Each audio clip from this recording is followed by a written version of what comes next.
Hey guys, what's up? So for this week's video, I thought I would just kind of sit and chat with you guys about kind of what I have learned from quarantine. When life is really hard is actually when you learn the most. And I, for one, have definitely learned so much about myself through quarantine and having to stay home and not having literally anything to do and can't go anywhere. And I thought I would just kind of share what I've learned with you guys, chat with you guys casually. I'm just literally sitting on my bed, like talking to the camera like I would my best friend, you know?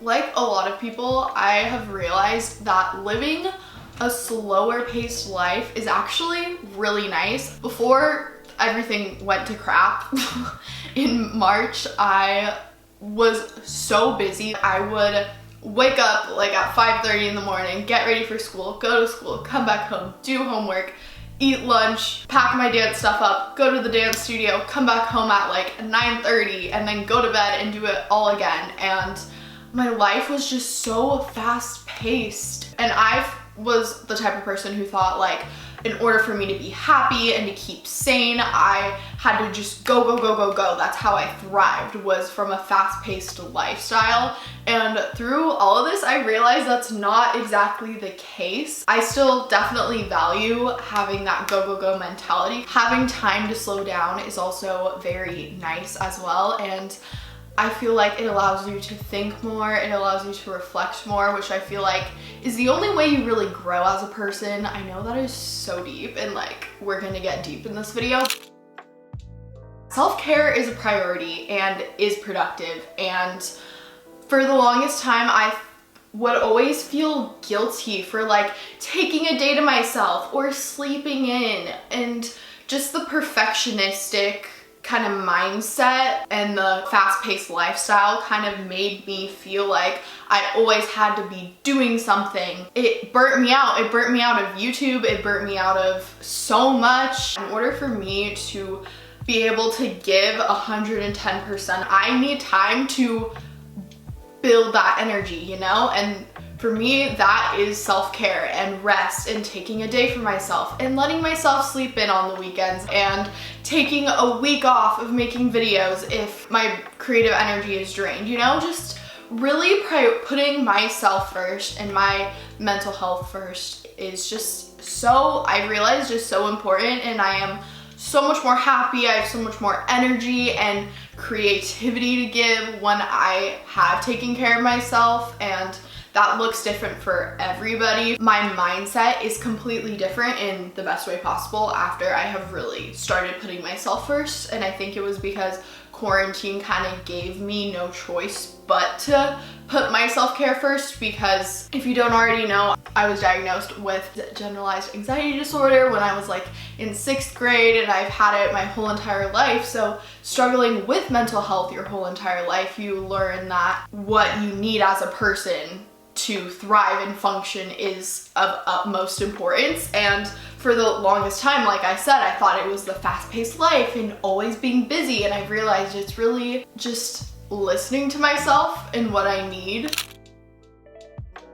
I have definitely realized what my priorities are, for sure. I feel like that is like the number one thing I have taken out of this situation, is that I know now what I value most in life, because I was given the time to really take a step back, reflect, and be like, okay, do I really need this in my life? Like, do I want this in my life? Am I gaining something from having this in my life, you know? And through that, I was really able to reflect on where I was putting my time and energy and realize if it was actually really serving me. And through that, I realized I needed to quit dance in order to focus on what my priorities were, which for me right now, being a senior in high school, is college and grades and getting a job, like an actual real teen job. You know, competitive dancing, I don't regret it at all. I love my studio and everything about it. By the time it came to like May and I was turning 17, I'm like, okay, you know what? Like,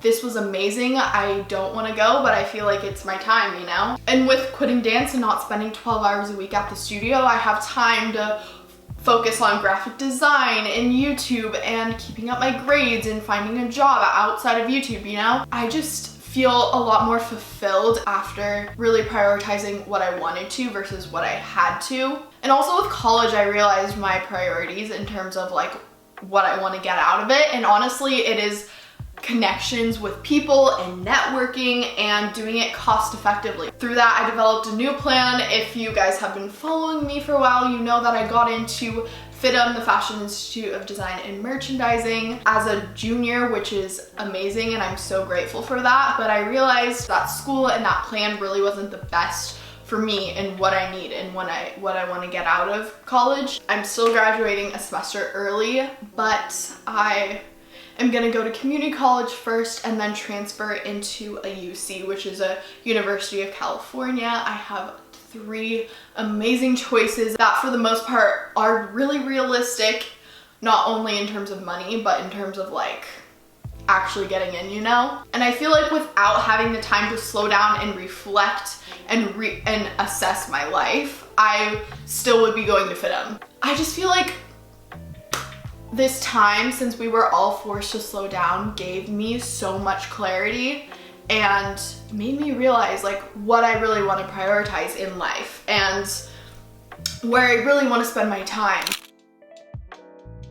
Routines are so important to me, and refining the details of life just gives me so much happiness. I knew that about myself before, but I hadn't really had the chance to act on it because I didn't have the time to do that. And literally my morning routine, this sounds so stupid, is something I look forward to every single day because, at least for me, they're so essential to my days being enjoyable. And I feel like that's really cool that I was able to learn that about myself throughout all this, you know? I know like not everybody thrives off of routine, but I personally do, and there's just something about it that just makes me so happy. And it's just like the little things in life right now, I feel like, that you have to like find joy in, you know?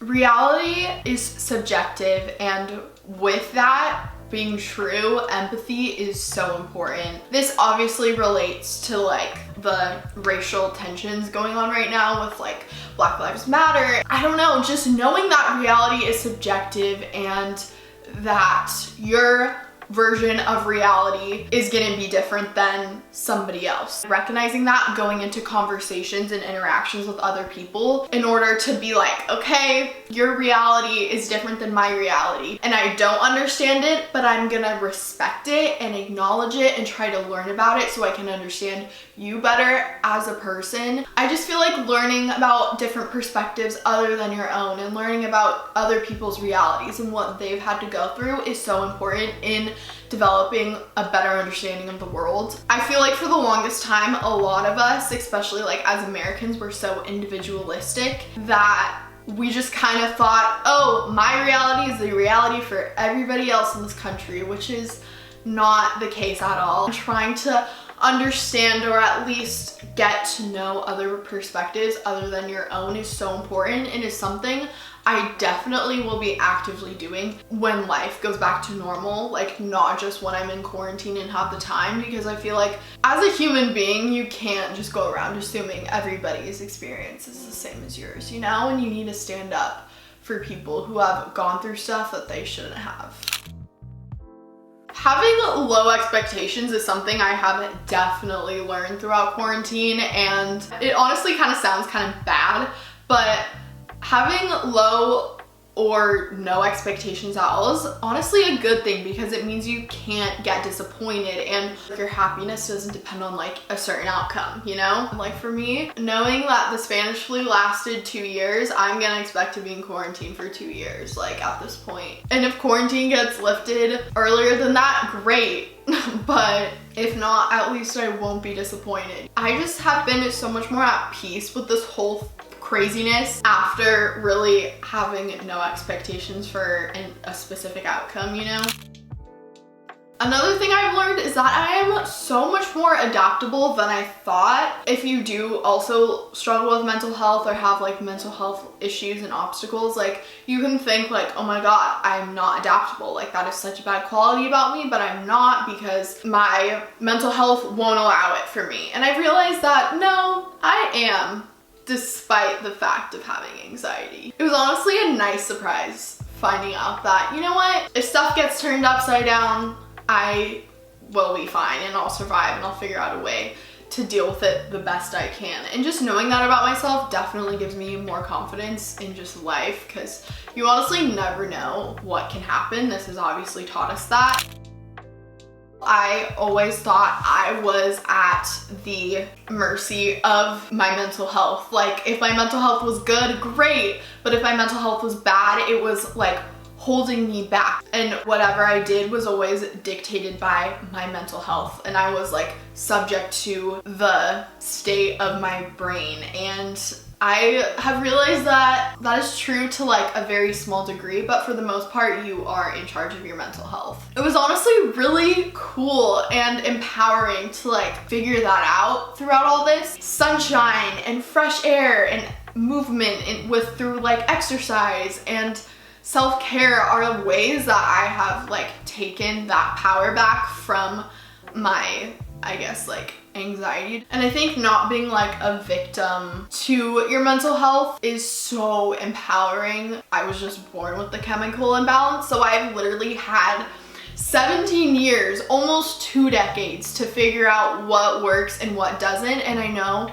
for some people, their mental health issues don't come on until later in life, so they're still trying to figure it out, and it's different for everybody. And I honestly was expecting the worst out of quarantine. Like, I was expecting to be anxious all the time and having anxiety attacks and panic attacks literally every day, like I was in kindergarten, and all my coping skills not work anymore. When I was taking care of myself and giving myself some fresh air and sunshine and exercising and giving myself self-care days, like I really realized that no, I am in charge of my mental health. Like, even though there's times where it may not feel like it right now, I'm doing everything in my power to have a good mental state, and it's working. And all my coping skills to like hold up even through a freaking pandemic is so empowering. Just for me to be in a place as to where I'm not a victim of it anymore, and I can control how I feel, and just kind of like figuring that out is so just life-changing, honestly. You can find good in almost any situation. Even if a situation is horrible, like a freaking pandemic, you can still learn something from them and you can still grow from them. I'm speaking honestly from a place of privilege. Like, I haven't gone through anything traumatic, probably haven't dealt with anything worse than this pandemic, and I know that isn't true for a lot of people. But even though like you may have been thrown into a situation that is horrible and terrible, you can still learn from them. And I feel like learning from situations makes you a better person and allows you to grow a lot more. I'm not trying to trivialize anybody's like trauma, but I just feel like you can learn and grow from any situation you're in. Just knowing you're gonna learn from a crappy situation and grow from it and become like a better, stronger person after it, I feel like can carry you through it. Like, even just in the terms of the pandemic, like I was able to prioritize my life, prioritize the people in my life, slow down, take care of myself, get my passion back for YouTube, like really figure out what I want for my future. I think without quarantine, I'd be a completely different person. It sucks having to stay in your house for 6-7 months. At least I got to learn and grow from it as a person. So that's everything I've learned in quarantine. If you're new to my channel and you happen to like this video, definitely give it a thumbs up and subscribe, because I post new videos every single Saturday, and I will see you next week with another video.